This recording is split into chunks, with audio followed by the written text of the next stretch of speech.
So you're trying to figure it out how to go live on Facebook, then this video is for you. First, go to your Facebook app and log in your account.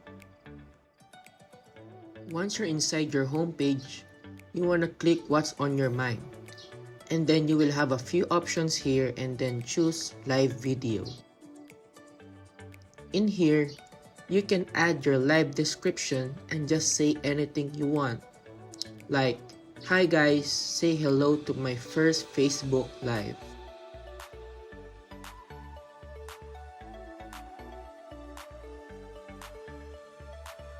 And you can also add what are you feeling today. For example, you're excited since it's your first live video.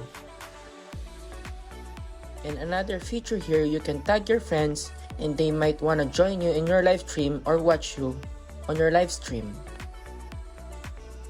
And if you want to add some filters, just click the magical one above. There are varieties of filters here that you can freely use it.